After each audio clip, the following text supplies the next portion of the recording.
Hotline में और सौदा बनाने चाहते हैं या पहले से ले रखा है या कोई जानकारी चाहते हैं तो आप हमारे व्हाट्सएप नंबर पे हमें मैसेज कर सकते हैं 7045220000 पर।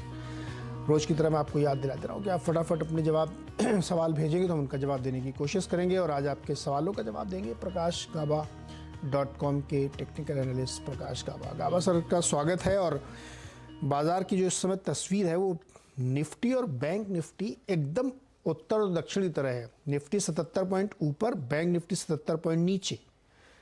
तो ये दोनों ने डाइवर्जेंस ले रखा है। गाबा सर, ये दोनों उल्टी दिशा में क्यों चल रहे हैं?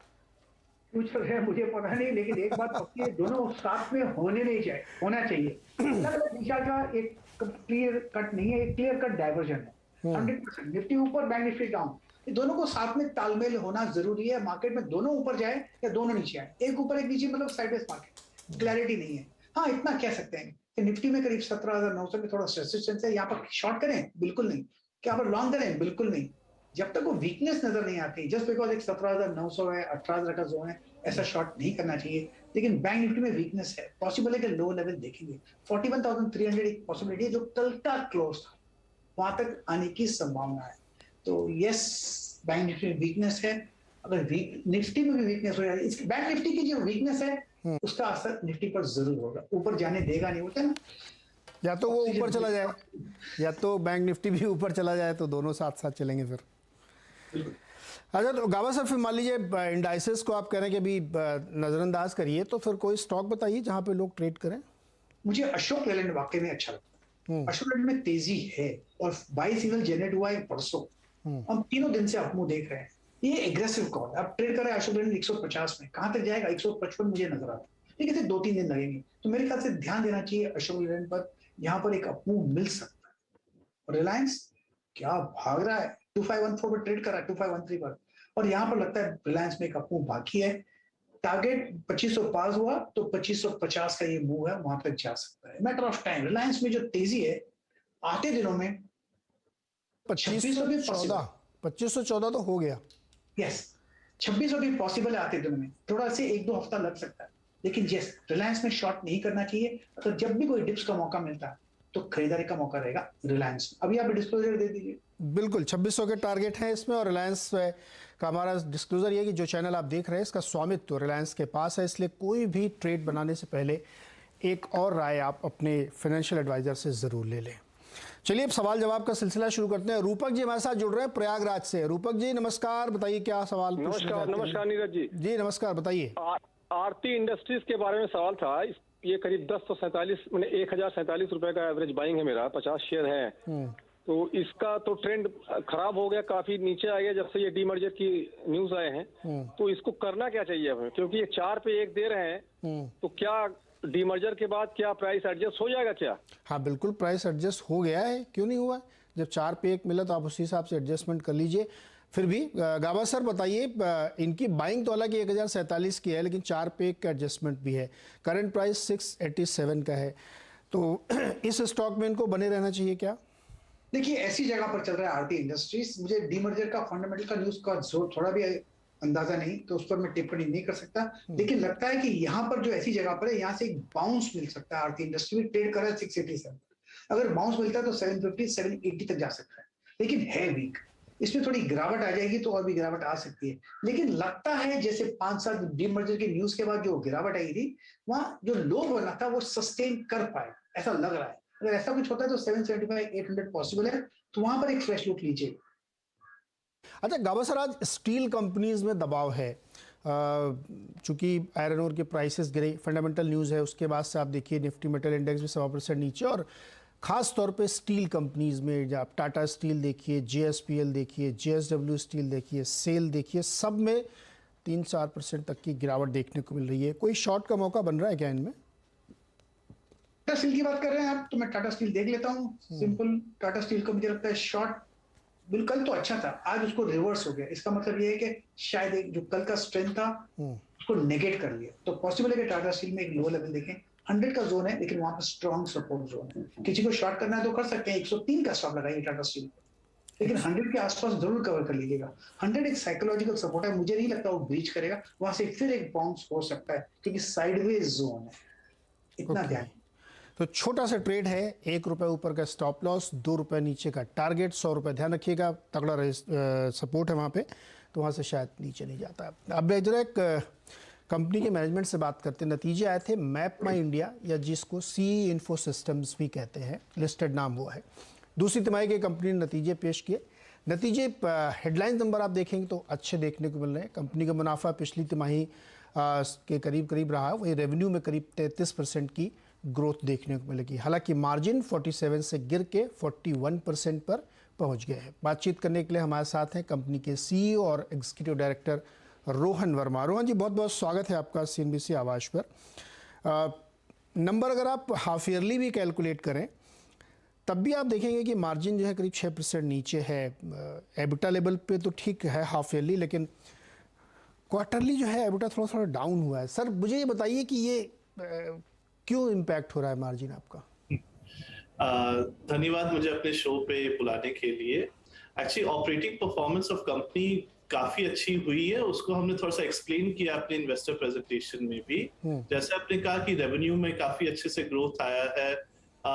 ये हमारा हमने दिखाया है जो नया कंपनी हमने एक्वायर किया है Gtropy, जो कि IoT स्पेस में है, उसका बिजनेस प्रोफाइल स्लाइटली डिफरेंट है। हमारी खुद की जो कंपनी जो ओरिजिनल बिजनेस है, कोर बिजनेस है, उसका अगर आप EBITDA देखो तो हमारे हाफ ईयर बेसिस पे एक्चुअली 50% हो गया है और पैट हो गया है 37-38%। So actually that is going very well. जो Gtropy के बिजनेस के साथ जिसमें थोड़ा सा अपफ्रंट इन्वेस्टमेंट करना होता है, इसमें डिवाइस बेचते हैं जिसका मार्जिन कम होता है, और सब्सिक्वेंट ईयर्स में जो मार्जिन आता है SaaS मार्जिन वो काफी हाई होता है। तो ये एक रीजन है कि overall on a margin basis, चाहे आप EBITDA देखो या पैट देखो, things are going well in the half year on absolute terms, but margin is affected because of investment in growing the Gtropy business। और ये business हम grow इसलिए करना चाहते हैं क्योंकि इसमें स्केल अप बहुत अट्रैक्टिव है, बहुत ही लार्ज अपॉर्चुनिटी है सामने। 28 करोड़ गाड़ियां हैं, गति शक्ति और नेशनल लॉजिस्टिक्स पॉलिसी आया हुआ है, जहां पे GPS बेस्ड डिजिटाइजेशन जो कि हम लोग और Gtropy करते हैं, उससे बहुत लाभ होगा देश को। 8-9% ऑफ GDP तक पहुंच जाएगा कॉस्ट ऑफ लॉजिस्टिक्स फ्रॉम 13-14%। और उसमें अगर आप देखो तो ये $multi-billion अपॉर्चुनिटी है हमारे लिए, इसीलिए हम लोग अग्रेसिवली इसमें इन्वेस्ट करना चाह रहे हैं। और आप अगर एब्सोल्यूट टर्म्स में भी देखो तो EBITDA हैज ग्रोन और पैट इज आल्सो स्टेबल। एक और लास्ट चीज जो हम लोग कर रहे हैं इस क्वार्टर, कि हम अपने ब्रांड अवेयरनेस में इन्वेस्ट कर रहे हैं और प्रोडक्ट डेवलपमेंट में इन्वेस्ट कर रहे हैं, क्योंकि हम चाहते हैं कि ज्यादा से ज्यादा लोग हमारे बारे में जाने, हमारे जो प्रोडक्ट्स बहुत अच्छे हैं वो और लोग यूज करेंगे, हमारी खरीदारी बढ़ेगी जब और लोग जानेंगे। और नए प्रोडक्ट्स बनाने से, जो कि इंपॉर्टेंट प्रोडक्ट्स है, उससे हमारा मीडियम टर्म बिजनेस बहुत अच्छे से ग्रो करेगा।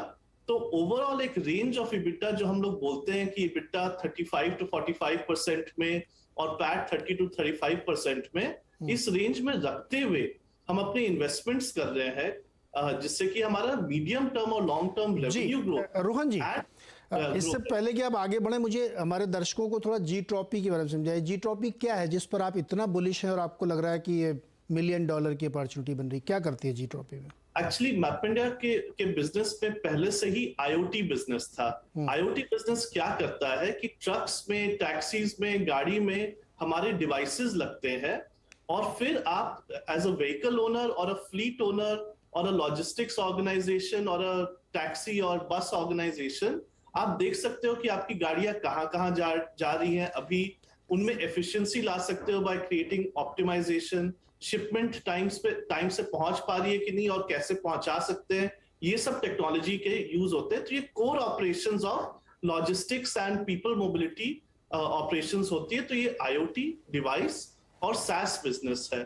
तो ये मैपइंडिया में भी पहले से था, और हमने अपने मैनेजमेंट बैंडविड्थ बढ़ाने के लिए Gtropy को अक्वायर किया, जिससे इस एरिया पे भी फोकस कर पाए।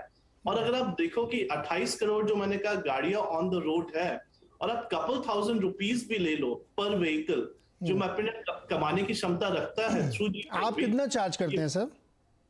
मैं रफली आपको बता रहा हूँ couple thousand रुपीस पर व्हीकल पर मंथ? नहीं, not per month, per year. Per year. और इसके साथ वो आप डिवाइस देते हैं जिससे वो रियल टाइम ट्रैकिंग कर सकते हैं। हाँ, और भी प्लेयर होंगे सर इसमें?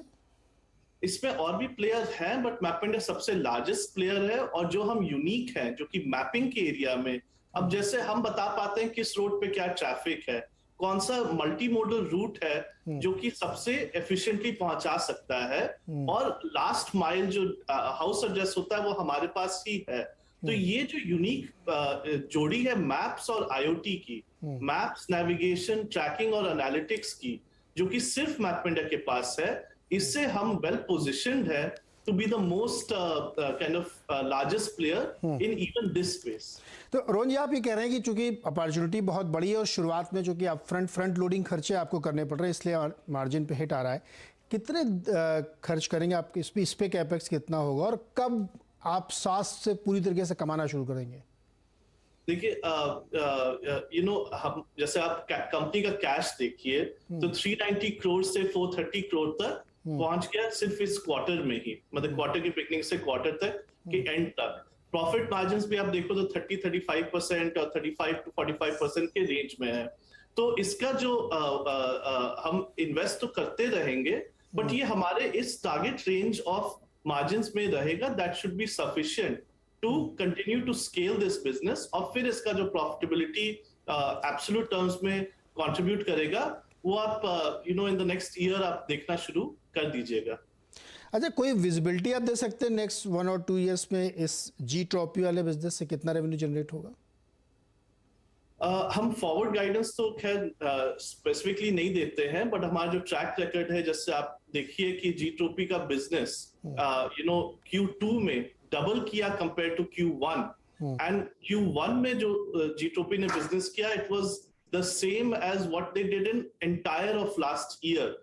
तो ऑब्वियसली बहुत फास्ट ट्रैजेक्टरी पे ग्रो कर रहा है, जो कि अच्छी बात है, क्योंकि ये रेवेन्यू ग्रोथ होता है, कस्टमर एक्विजिशन होता है। मैपइंडिया के पास बहुत रेंज ऑफ प्रोडक्ट्स हैं टू अपसेल टू कस्टमर्स, तो वो अपसेलिंग क्रॉस सेलिंग भी होता है, प्लस फ्यूचर का SaaS रेवेन्यू भी आता है। तो ओवरऑल कंपनी का ग्रोथ बहुत स्ट्रांग होगा इसके बेसिस पे।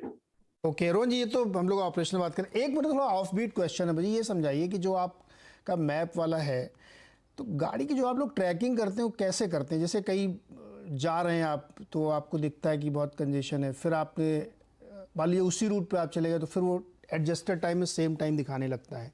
ये कैसे ट्रैकिंग होती है, मुझे ये समझाइए मैं दर्शकों को।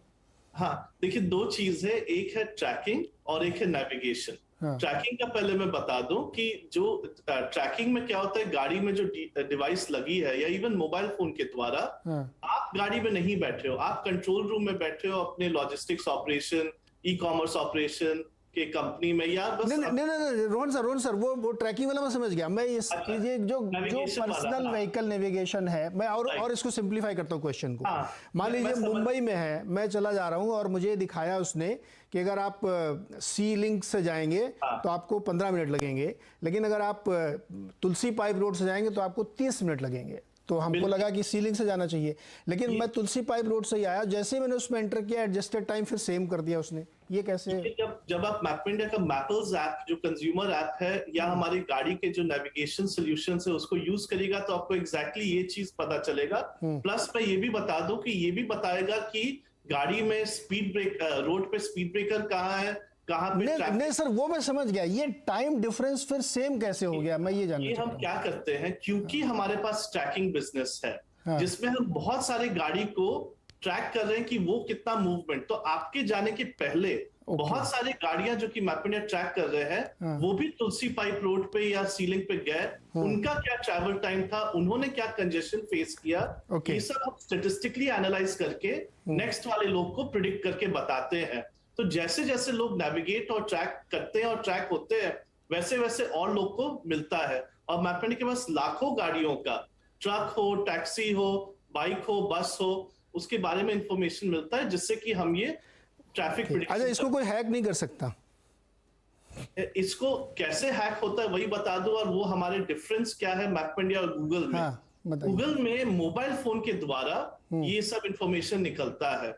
तो अब मोबाइल फोन तो स्टैटिक भी हो सकता है, तो हाँ। कई लोग यूरोप में ये बहुत गेम खेलते हैं कि 100-200 मोबाइल फोन डाल दिया और रोक दिया और उससे गूगल सोचता है वहां पे जैम है। MapmyIndia is based on actual vehicles moving, क्योंकि गाड़ी के सिस्टम को हम ट्रैक कर रहे हैं, इसीलिए इसमें ज्यादा एक्यूरेसी है। Plus UP police as an example, जो कि 26 करोड़ सिटीजन्स तक पहुंचती है, उनके सारे ट्रैफिक पुलिस ऑफिसर, हजारों लोग मैपमेडिया से जुड़े हुए हैं। ऑफिशियली कहां पे ट्रैफिक बंद है, कहां पे खुला है, वो हमें बताते हैं। और मैपल्स ऐप में जो इंफॉर्मेशन हमें मिल रहा है हमारे एनालिटिक्स या यूजर्स के द्वारा, उसको यूपी पुलिस वैलिडेट करती है। इसीलिए मैपमेडिया के मैप्स और मैपल्स ऐप और एपीआईज और नेविगेशन ज्यादा एक्यूरेट होती है बनस्पत जो फॉरेन वाले प्लेयर्स हैं। ओके रोहन जी, बहुत बहुत शुक्रिया। और ये बताने के लिए, ये तो बड़ा दिलचस्प जानकारी थी। हम लोग न्यूज़ रूम में कई बार डिस्कस करते रहते हैं, तो हमने कहा चलो आज मैं पूछ ही लेता हूँ रोहन जी से क्या है इसका, कैसे ऑपरेट होती है ये। बहुत बहुत शुक्रिया आप हमारे साथ बातचीत करने के लिए रिजल्ट्स पे। नेक्स्ट क्वार्टर हम लोग फिर देखेंगे, तब तक के लिए बेस्ट विशेष आपके लिए। Thank you.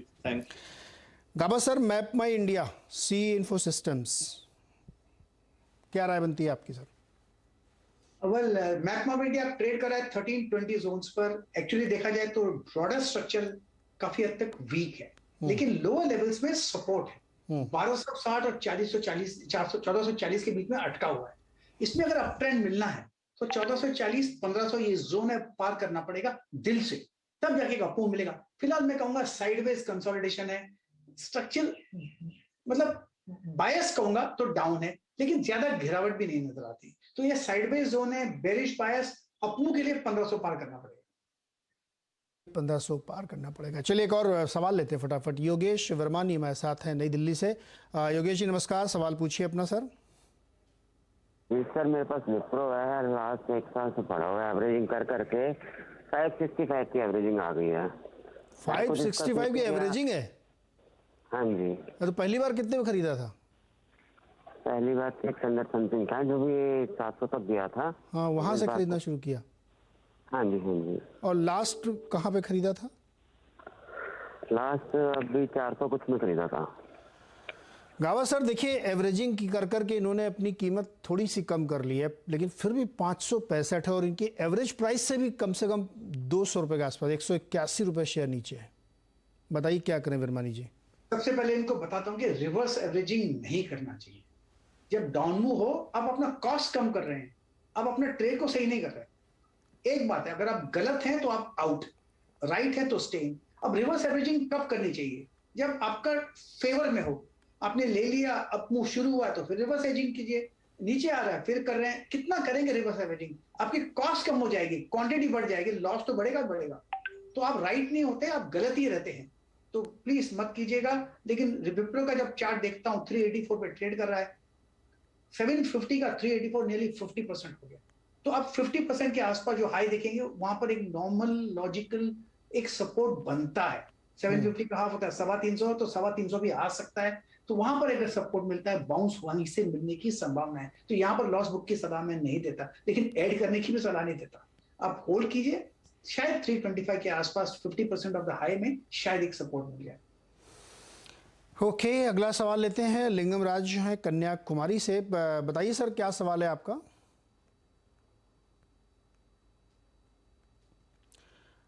मिस्टर लिंगम, आपको मेरी आवाज़ आ रही क्या? नहीं, उनका फ़ोन कट हो गया। तो चलिए अब हम चलते हैं ट्विटर की तरफ, वहाँ से कुछ सवाल लेने की कोशिश करते हैं। गावा सर, प्रसन्ना जी का सवाल है, TCS 3040 वाली पुट 23 रुपए पर ली है इन्होंने, होल्ड करें या सेल? 3040 अब ट्रेड कर रहा है 316 पे। कॉल होता तो मैं होता रहा, बुक कर लीजिए, प्रॉफिट पुट लिया। पर मुझे जब TCS का बड़ा चार्ट देखता हूँ, हाई टाइम फ्रेम चार्ट, तो लगता है लो लेवल से सपोर्ट है। तो 3200 में रेसिस्टेंस है, वहां एक टारगेट है, लेकिन मेरे ख्याल से पुट में रहना नहीं चाहिए स्टॉक। ओके, तो जाना चाहिए। एक सवाल इन्हीं का और है, भारतीय एयरटेल 170 शेयर ले रखे 525 पे, 5 साल के लिए होल्ड करना चाहते हैं? करना चाहिए। आज सुबह भी हमने भारतीय एयरटेल की बात की। इसका चार्ट स्ट्रक्चर और हाई टाइम फ्रेम बेसिस मुझे बहुत बढ़िया लगता है। 760-800 में जो कंसोलिडेशन हुआ है, उसके बाद एक ब्रेकआउट मिला है। मुझे लगता है नियर टर्म टारगेट करीब 1000 का है, लेकिन उससे थोड़ा वक्त लगेगा। अब ट्रेड करा है 814 में, तो उन्होंने 500 की कॉस्ट है, होल्ड कीजिए। अगर आपको स्टॉप लगाना है तो 760 का स्टॉप लगाइए। अगर क्लोजिंग बेसिस पर 760 ब्रीच हो जाता है तो आप निकल जाइएगा, अदरवाइज कंटिन्यू होल्डिंग, बढ़िया स्टॉक है, कॉन्ग्रेचुलेशंस। गावा सर, होम फर्स्ट फाइनेंस दिखेगा चार्ट में आपके? Home first home finance first finance बिल्कुल मिल गया, वीक स्ट्रक्चर, 839 पे लिया इन्होंने। बिल्कुल वीक स्ट्रक्चर है, इसमें स्ट्रेंथ नजर नहीं आती। रिसेंटली लिस्टिंग है, कुछ एक दो तीन साल हुए हैं, लेकिन लोअर लेवल देखने को मिल सकते हैं। सपोर्ट करीब 650 के आसपास है, सपोर्ट है, इसका मतलब ये नहीं कि होल्ड करेगा, क्योंकि लगता है स्ट्रक्चरली शायद रीसेंट सपोर्ट जो है 660-70 का, ये भी शायद ब्रीच हो जाए, लेकिन मुझे वीक लगता है स्टॉक है। गावा सर, आपने सुबह बताया था कि अशोक लेलैंड आपको ठीक लगता है ट्रेड के लिए, लेकिन एक सवाल है कृष्णा सिंह का, ये लॉन्ग टर्म के लिए लेना चाहते थे क्या? यही एंट्री का टाइम हो सकता है?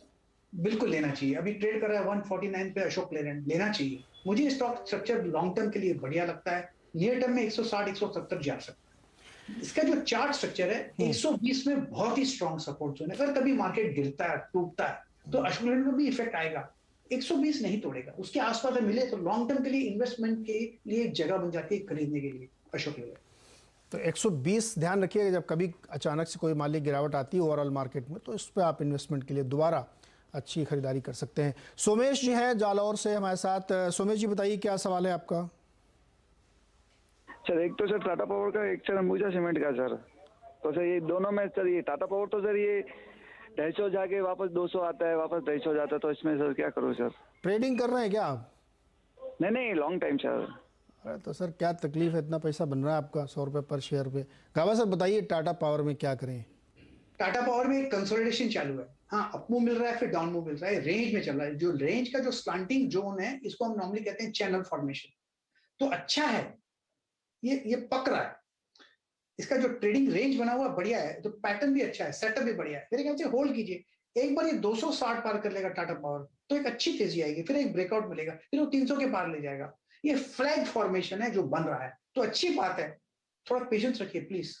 फ्लैग फॉर्मेशन है, होल्ड करिए, 260 पार करेगा तो 300 तक जाएगा। गावा सर अंबुजा सीमेंट में भी ये जानना चाह रहे थे, उसमें क्या करें? अंबुजा सीमेंट, बिल्कुल अंबुजा सीमेंट भी अच्छा लगता है, बढ़िया स्ट्रक्चर है। मुझे लगता है इसमें थोड़े डिप मिल जाए तो खरीदारी का मौका रहेगा। ये इन्वेस्टमेंट ग्रेड स्टॉक है, ट्रेडिंग के लायक नहीं है मैं कहूंगा, क्योंकि साइडवेज जोन पर रेंज में चल रहा है, तो ट्रेडिंग लायक नहीं है, लेकिन buy and hold stock yes Ambuja cement. Okay, एक और क्वेश्चन लेते हैं जय किशन का, ग्वालियर से हमारे साथ जुड़ रहे हैं। जय किशन जी बताइए क्या सवाल है? हाँ नमस्कार सर, मेरे पास दो हैं। एक तो मैंने कैंटा बिल लिए हैं 1500 में 100 शेयर लिए, उसमें बहुत नुकसान हो रहा है। और दूसरा हिरनबा लिए हैं 700 में 100 शेयर, उसमें भी बहुत नुकसान हो रहा है। तो क्या किया जाए, प्लीज गाइड। गावा सर बताइए, हेरनबा इन्होंने लिए हैं 700 पे, जो अभी 510 नहीं है। है हेरनबा HERANB है। हेरनबा सर अभी साल 1.5 साल पहले लिस्ट हुई है ये। हरम्बा, हाँ हेरनबा, HUR HER। HER देख लेता हूं मैं, HER, यस आ गया एरनबा। हाँ वीक स्ट्रक्चर है, रीसेंट लिस्टिंग है, जब से लिस्ट हुआ है उसके बाद लगातार गिरावट हो रही है। जिसने खरीदा लिस्टिंग के बाद सब नुकसान में बैठे, स्ट्रक्चर वीक है, ट्रेड कर रहा है 511, अब भी वीक है, स्ट्रेंथ नहीं। स्ट्रेंथ कहां दिखेगी? जब ये 650 पार कर लेगा, तब तक जो भी रैलीज मिलती है शॉर्टिंग अपॉर्चुनिटीज रही है। मुझे ये स्टार्ट स्ट्रक्चर वीक नजर आता है। हो सकता है ज्यादा गिरावट ना हो सकता है 501 साइकोलॉजिकल सपोर्ट हो सकता है, लेकिन उसको कंफर्म करना जरूरी है। अब तक कंफर्म नहीं हुआ है रनबा, आई विल स्टे आउट। और इन्होंने कैंटा बिल भी ले रखा है 1500 रुपए में, टेंटा, CANTA Cantabil, TAN, CAN can, KN, CANTABIL Cantabil, TAN, yes, नहीं मेरे पास नहीं मिल रहा है, सॉरी। चलिए कोई बात नहीं, नहीं मिल रहा तो इस पर हम लोग दोबारा कभी लेंगे चर्चा। एक सवाल सर अमित शर्मा का है, ONGC को 1 साल के लिए खरीदना चाहते हैं, क्या इस वक्त एंट्री लेनी चाहिए? आज बहुत डिलीवरी बेस्ड बाइंग हुई है ONGC में। अगर आपको 1 साल के लिए लेना है तो ये जगह अच्छी है। देखिए 190 करीब देखा था हमने ONGC का, फिर 120 भी देखा। आज बाइंग भी अच्छी है, सेटअप के हिसाब से जगह अच्छी है खरीदने, आप खरीद लीजिए। 130, 135, 132 ये स्ट्रॉन्ग सपोर्ट जोन है। मेरे ख्याल से आज से एक अपमूव मिलना चाहिए। 150 का ये टारगेट है, लेकिन ये शॉर्ट टर्म का है। आपको लॉन्ग टर्म के लिए लेना है, बढ़िया जगह है, nothing to worry, buy ONGC, बिल्कुल लॉन्ग टर्म के लिए खरीदारी की जा सकती है। गावा सर बहुत बहुत शुक्रिया दर्शकों की मदद करने के लिए। और बाजार को इस वक्त देखें तो आप देखिए बैंक निफ्टी अब हो गया 150 पॉइंट नीचे और निफ्टी है 54 पॉइंट ऊपर। अब ये डाइवर्जेंस थोड़ा और बढ़ गया है और सेंसेक्स अपना 200 पॉइंट पे आराम से खड़ा हुआ है थैंक्स टू रिलायंस। 2.25% की मजबूती जो कि मार्केट को स्ट्रेंथ दे रही है। छोटा सा एक ब्रेक लेंगे और ब्रेक के बाद फिर हुआ खिलाड़ी नंबर 1।